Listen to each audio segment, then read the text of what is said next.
Hi, everyone. I'm Osiris Stephen. And I'm Nina Simmons. And we're the hosts of the Love and Cannabis podcast. We started our podcast over a year ago to share our story of how we are helping our son manage the severe epilepsy with CBD oil. Aiden was diagnosed with epilepsy when he was just 2 years old. And each week we talk with medical professionals, parents, business owners, and other cannabis advocates. All of our guests are so inspiring, but this coming week, on Friday, we have a very unique guest. That's right, Nina. On Friday, October 23rd, we sit down with Bruce Linton, the former CEO of Canopy Growth Corporation and one of the true cannabis titans. Bruce has done so much to improve the lives of so many people, and we are honored that he took time out to talk about the future of cannabis with our listeners. We hope that everyone will tune in on October 23rd to hear a special interview with Bruce Linton on the Love and Cannabis podcast.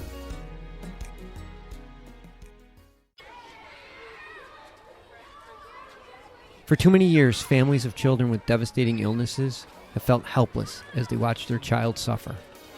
Today, they're taking matters into their own hands and finally finding relief treating their child with cannabis.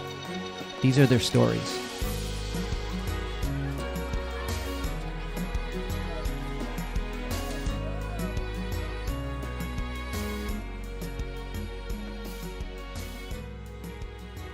Welcome to another episode of Love and Cannabis.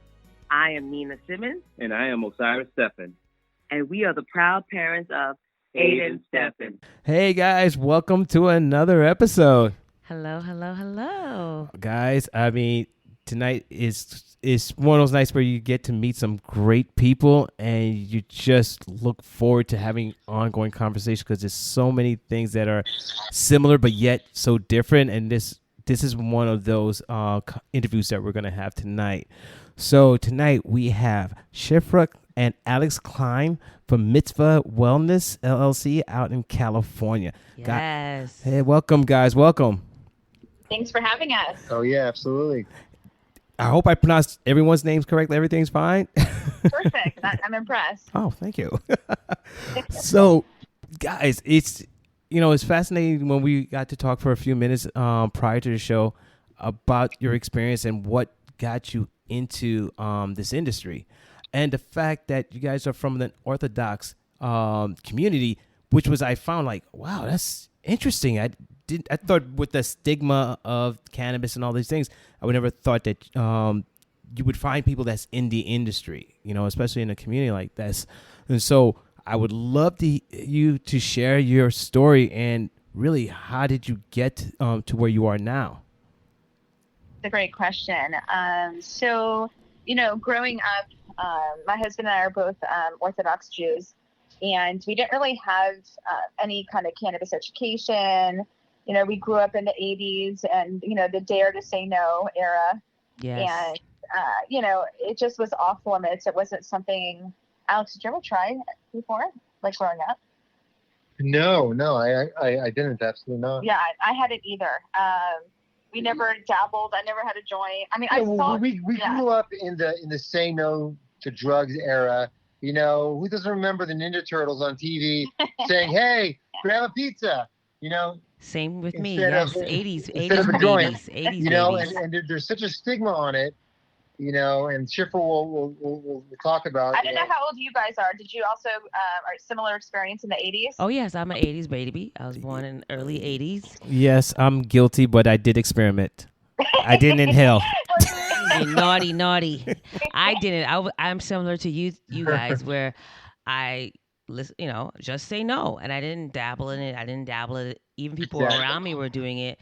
In college, I became a user in my 30s, just when I just noticed the benefits. So yeah, I can definitely relate to you two.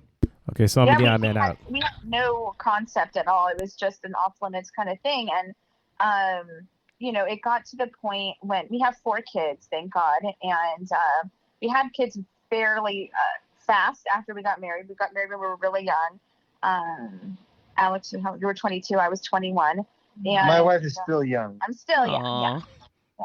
And we had kids. Our first daughter was born 9 months later, and then after that, they're back to back. So now the kids are, how old are our kids? 14, 15, 16, and 17. I understand. Wow. You forget. That's wonderful. So, everything was cool and good and, going the right way. And, we did realize that our third to youngest, there were some, he was diagnosed at 2 years old with regressive autism. And I'm not sure. Are you familiar with regressive autism? Yes. Yes. It's like, so they talk and then they stop talking. Exactly. Yeah, along with everything else. So we didn't see any signs before 13 monthmonths old.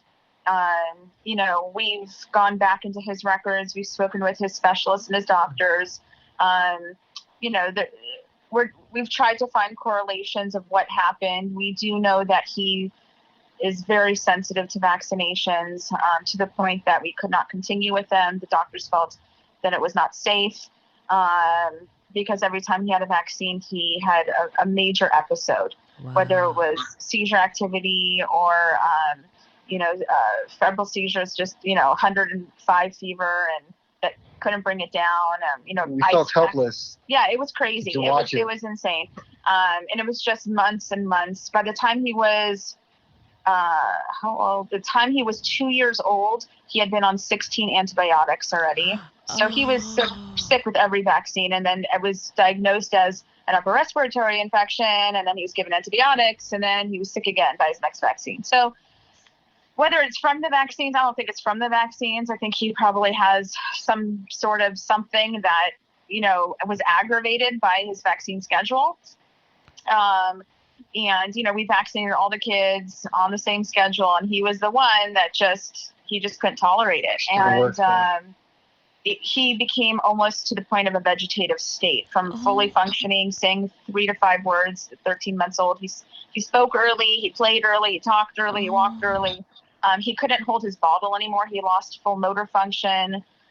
He had a severe apraxia. His mouth hung open and he drooled. He had to wear a bib till he was 5. He wouldn't let us touch him. Yeah, we couldn't touch him. Look at us. It was a disaster. By the time we got to our regional center, they had given us the option of awarding him to the state, because they said if we didn't have the means to support a child in his condition, it would be safer to award him to the state where he could be in a home, I guess, taken care of. Thank God we were able to keep him with us. It's not an option for everybody. And we did everything that we could to keep him with us. He had, over 50 hours a week of in-home therapy and outside the home, PT, OT, speech, what else? We had feeding therapy to swallow. Oh my gosh. Safety awareness therapy. Oh my gosh. We went through a lot. But by the time he was 10, he was on a cocktail about 5 medications, prescription medications that, there's no medicine for autism.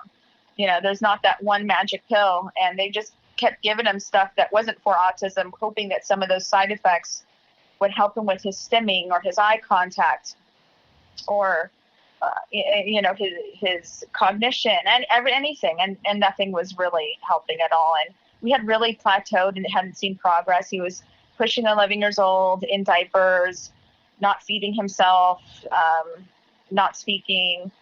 And I don't know if, he could listen to like a Disney song and sing it, but he couldn't say hi or say mommy or, it was like bizarre. I mean, I know that a lot of kids on the spectrum have that kind of tendency, that they do very well with music and things like that. But counting, we'd put numbers. Candies. We'd put candies in a cup, and he would just look at the cup and he would tell us how many candies were in there. Yeah.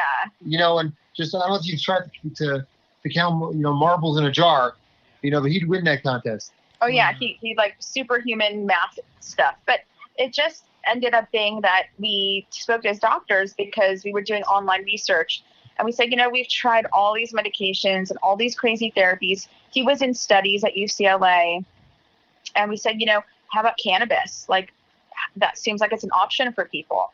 We went online. We found Facebook groups that had a few thousand moms in it that were, parents that were treating their kids. and successfully. And when we brought it up to his team, we were completely shut down. And it got to the point that it was like kind of creepy, eerie shut down. Like, why? Like, they took us into a room, like this weird room, and they like sat us down with like the whole team. Like they called in everybody, and it was like kind of scary. And they're like, listen, if you guys decide to go this route, you're off of we can't treat you anymore. On your own. You're on your own. You've gone rogue. Yeah. Exactly. What state? At the time, what state were you guys? I mean, you guys were still in California. Like, what town? California. This is back in early 2015. Really? The state that pushed cannabis now is one pulling back? Well, what's funny now is that UCLA is now doing studies with cannabis, but back then they weren't, and they were not for it at all.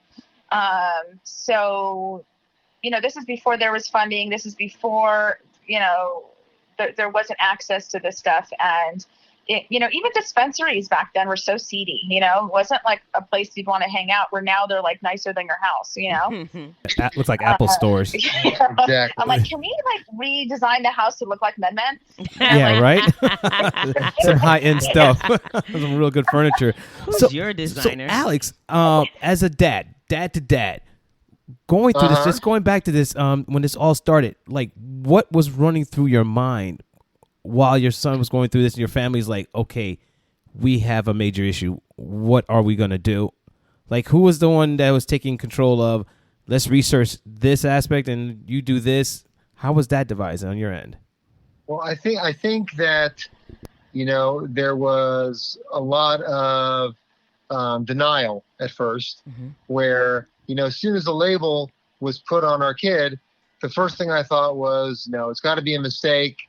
We got to do more testing.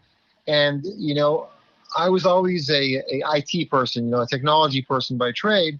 So, along with Shifra, we went on Google and we researched all these things and looked up, autism symptoms and things of that nature, and just tried to figure out, does he really have what they say he has?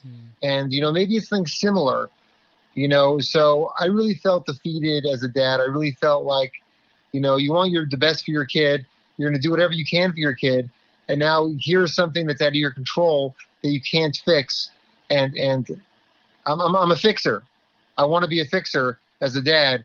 And I felt like I couldn't fix this. So I at the beginning, I felt defeated.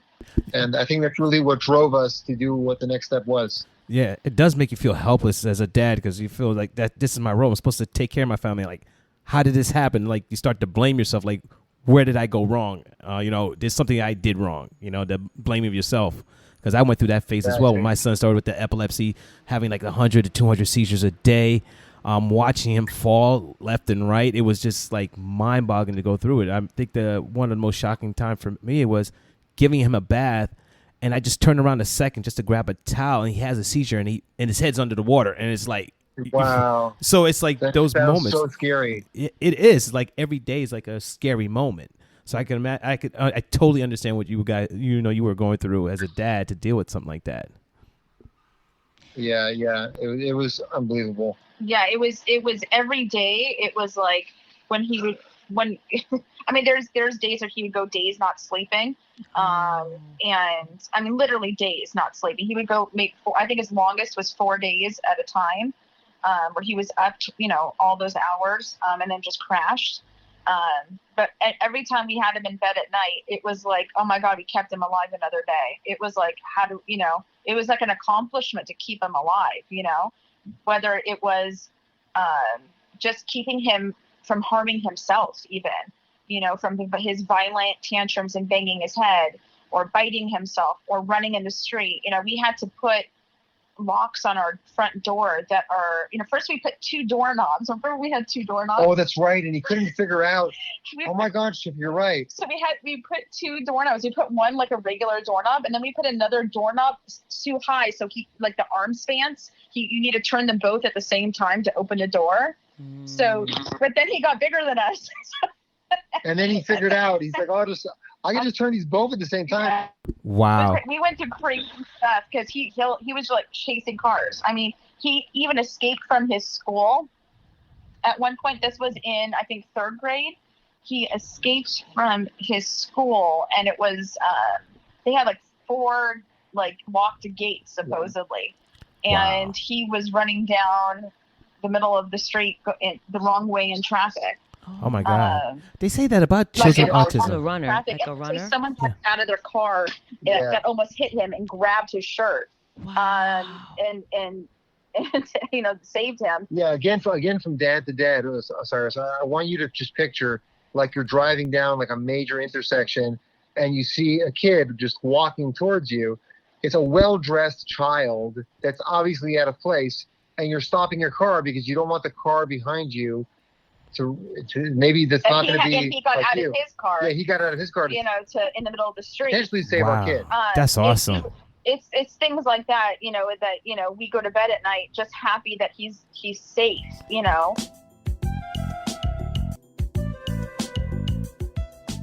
Are you looking for a career change? I'm Carson Humiston, the founder of Vangst, the cannabis industry's largest hiring platform. I'm so excited because on October 21st and 22nd, we are hosting the cannabis industry's first virtual hiring event. It's 2 days of great speakers, networking, and most importantly, jobs. We have over 50 cannabis companies all across the US hiring for more than 500 positions. This is the place to go to find your next job in the cannabis industry. To sign up, visit Vangst.com. Yeah, but then you can't sleep because you're wondering, is he going to get up now? Is he going to escape? So you're either sleeping outside his door, on the floor. Alex sleeps really well, no matter what. Yeah, I'm the deep sleeper. Yeah. So But I hear my wife tells me about it in the morning. Mine too. I can hear the kids breathing, Yes. in the right? That's me. You know what? When we go to hotels, when we go, traveling to different places, we want to take them to amusement parks and different things.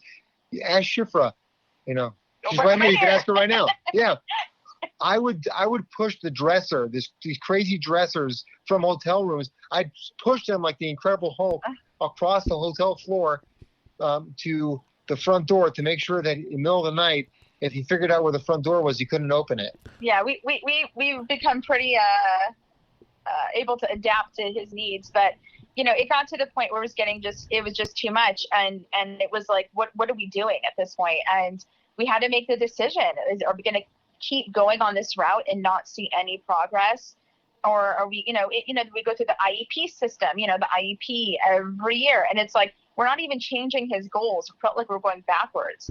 Yeah, and we went through and that. I'm like, it's crazy, the IEP system. We have to get lawyers and advocates, and it's like we're exhausted. We were just exhausted, so desperate and willing to try anything. And we saw some videos on YouTube of we saw a video. And we're like, okay, it's time for us to try this. So we wanted to explore it, and then we learned about edibles, and we knew he wouldn't take oil. We were like, he had so many feeding issues. Basically, he eats chicken nuggets. Like, that's where we're at, So there was no way we were going to get like an oil down him. So we knew we had to go with edibles, and we do keep a kosher diet, and there are no kosher edibles. Because of the gelatin, right? What was that? Is it because of the gelatin? So there's a lot of things that make a product kosher or not. Mm-hmm. Kosher is we don't mix milk and meat. Mm-hmm. We don't eat pork or shellfish. Yes. There's certain birds of prey we don't eat. Fish. There's meat fish, just certain fish. No, certain fish. Yeah, certain fish we don't meat eat. Fish that have fins and scales. Yeah. There's a lot that goes into it, but then there's kosher certification, which is a separate issue, where there's rabbinic authorities that will come to the manufacturing plant to make sure that there is no cross-contamination with not kosher products, and make sure all the ingredients are kosher that are being put into the product.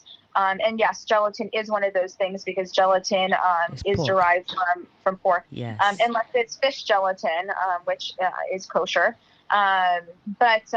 So the reason that there was no kosher edibles is because kosher certification companies that give the stamp of approval, it's not, people think that kosher means that it was blessed by a rabbi, which is totally does not happen. I wish it were so easy. but you need to pay to have the service of having the rabbis come out to your facility and deem it a kosher product. And then you can put the kosher stamp of approval on your food. You probably have tons of kosher food in your house and don't even realize it, that has, a circle with a K in the middle or a circle with a U in the middle. Crystal Geyser water is OU kosher certified, So there's a lot of things. Lay's potato chips are, Coca-Cola is, but the thing is that, they don't want to give certification to cannabis, because if they give certification to cannabis, then they're basically giving the stamp of approval for cannabis, and no rabbis wanted to put their name on anything because they don't want to promote people getting high.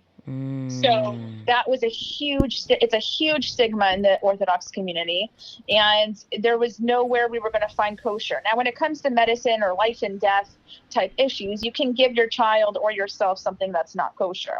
But if I had the option, I would love to give my child a kosher product. Of course. So we decided that if we wanted to give him something that was kosher and we couldn't find it, we could figure out how to make it in our own kitchen. I'm a special needs educator, but I also bake a lot.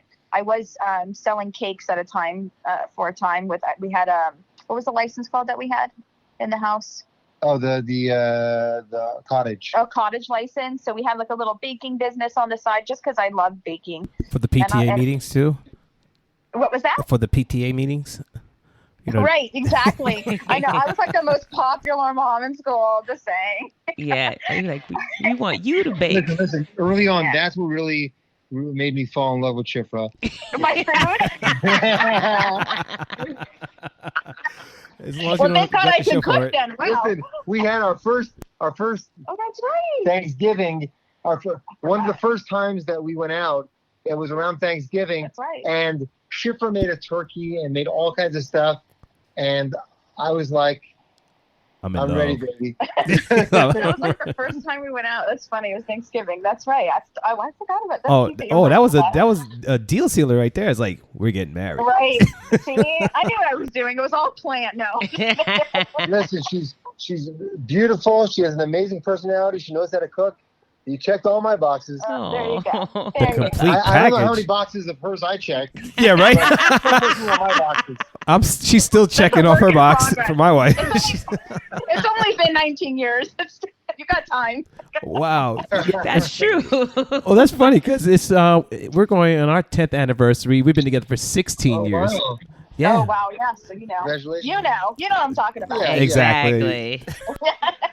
But so we started with we actually back started to the internet. Yeah, we started crock potting actually. We were buying, and it's so funny because we had no idea what we were doing. We looked up strains that we thought were going to be appropriate to meet his needs just by listening to other parents. We found some researchers in Spain, some researchers in Israel that, Israel is very, very ahead of us when it comes to cannabis research. Yeah.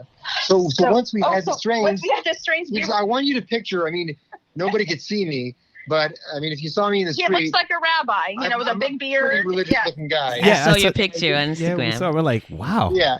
I would never thought that. Picture. You got to picture him walking into a dispensary. I'm walking into the dispensary, and first of all, the security guard is this big biker-looking dude with tattoos everywhere and a chain hanging out of his jeans, and he looks at me and he's like, "Are you lost? Are you lost? Right? The temple's down the street. The temple's down the street. Yeah. And I'm like, actually, here's my ID. I'd like to come in and check things out, and then I'm in front of a bud tender.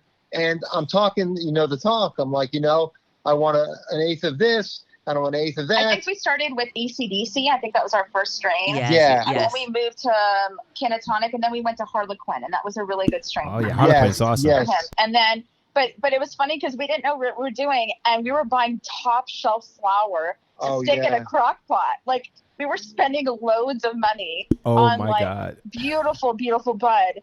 And destroying it. The first run we didn't even decarb it.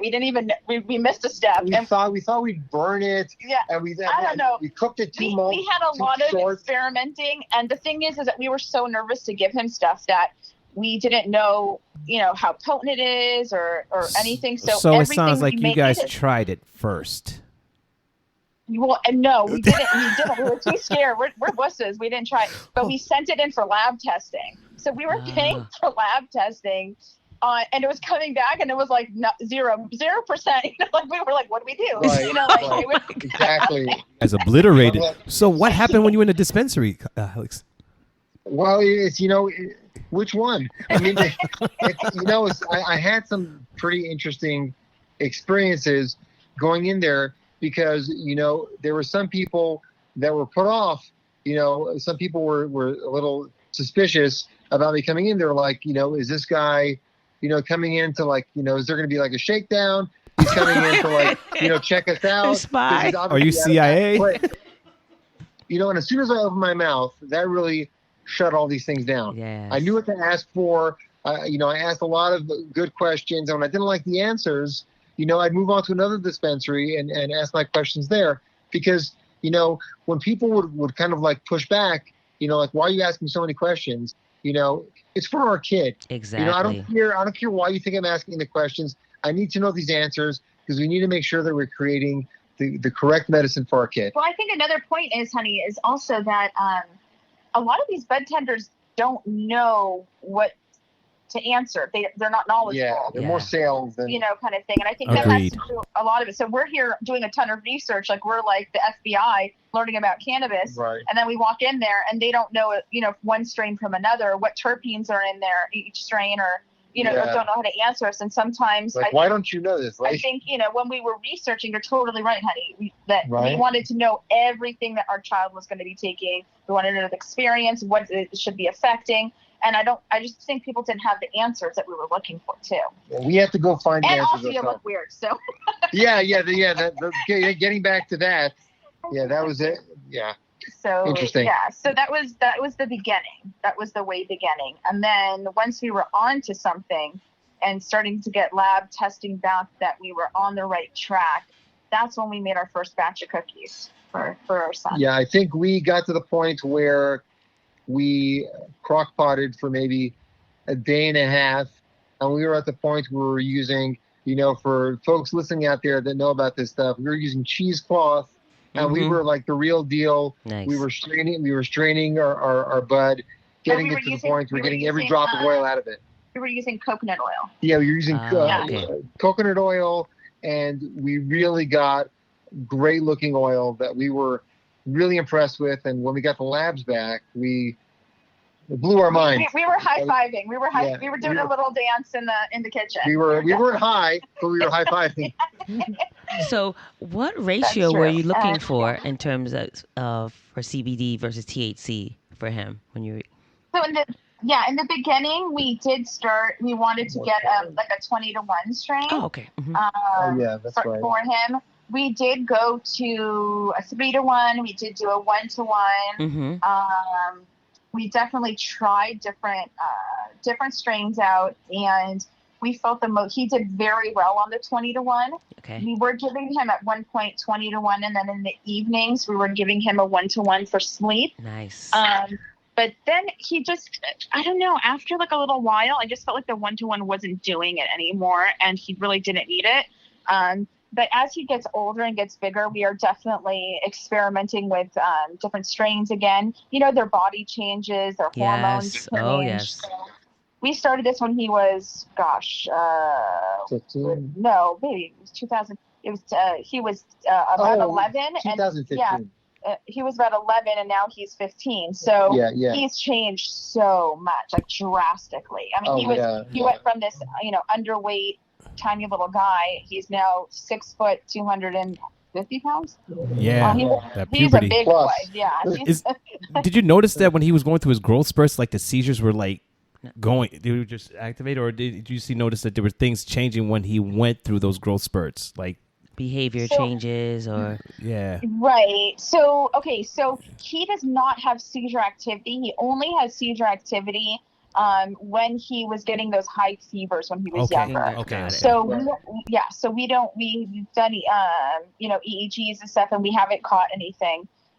since then. But more like tics. It's more like no, he does get very stimmy. Yeah, stim. That's the word I was looking for. Very, very stimmy. He gets, as he's getting older and hormonal, his body is changing. He has become more agitated sometimes. So we went through a period of time where he was like very, very chill, very go with the flow. We're like, oh my God, like this is a miracle, with the oil. And then we started to see some like really outrageous outbursts, like him throwing things and or breaking like a toy or throwing his iPad, which he loves dearly, and like destroying. We've gone through like 6 iPads, and we hadn't seen that for a really long time, but he is getting older, and I'm finding that the more cognitive he is now, the more he's understanding and grasping, and the less that he can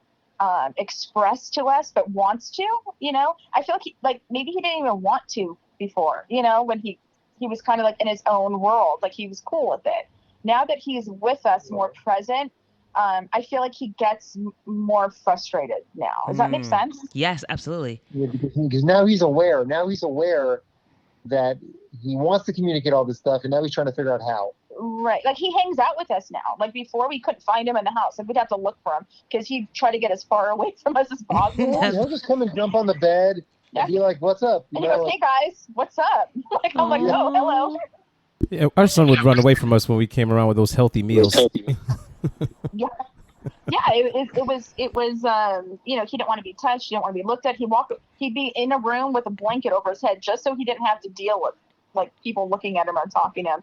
And now he's like, wants to be part of the party. So, there's so many good things that came from it, but he still has autism. There's still things that we're dealing with and we're going to continue to deal with. And we see the change now. We see there's different things we're dealing with now with the hormones. His body's changing. Teenager. And all these different things, that stuff we weren't dealing with now. We're like, oh, okay, now we need to start addressing, these issues that we didn't have before. So the issues are there, they're different, and they're going to be different, but they're so much more manageable now. Like that he's offered all those meds where he was just totally zoned out. And now he's present. He's with us. He's able to function. He can talk. He can communicate. He had a bar mitzvah. He was able to read from the Torah. He reads English and Hebrew. He actually changed schools because he was phased out. He was just too cognitively high for the program he was in, which we thought he would just be there forever. So we've seen a huge change, and people in our community were started talking about it because we do go to synagogue on Saturdays. And everyone they call it in Yiddish, a yenta, they like to schmooze about what's going on, whose neighbor's doing this, who got divorced, whose kid is this, do we like to talk, our people. I think that's in every community. That's in every community. I don't think it's just limited to your community. I'm telling you, I hope I feel bad for other people if they're like this. Listen, our people, just like a lot of other people, are also very cautious, and we were met with, at the beginning, even though it was really helping our son, we were met with a lot of backlash. Well, before the backlash, people wanted to know what we were doing. Yeah. They're, why is your kid is in the synagogue and he's sitting still and he's not flapping all over? What's going on? It's true. I should take a step back, and that when we were starting Yaakov on this stuff, a lot of people would say to us, we would say, Yaakov's trying, with his therapist. We would say, let us know how he's doing. Oh, yeah. He's on a different medicine. Yeah, we didn't tell them, we didn't tell anyone what we were doing.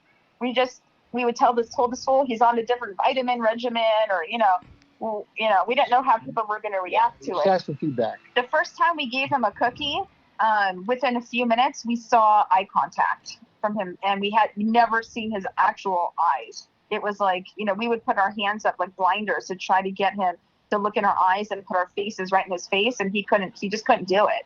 And he looked at us for a good, long, I'm going to say, I don't know, it felt like eternity, but I would say good. What did you say? It 15 was seconds maybe. Listen. He looked at us to the point where I started crying. Yeah, we couldn't believe it. Wow. And then We both started crying. and he smiled, and we're like, oh my God, our kid is in there. Like, he's there. Like, That's so awesome. Oh, so we want to hear more about your story, and I feel like we're getting to the meat and potatoes of your son's progress. So I think we got to make this a 2-part.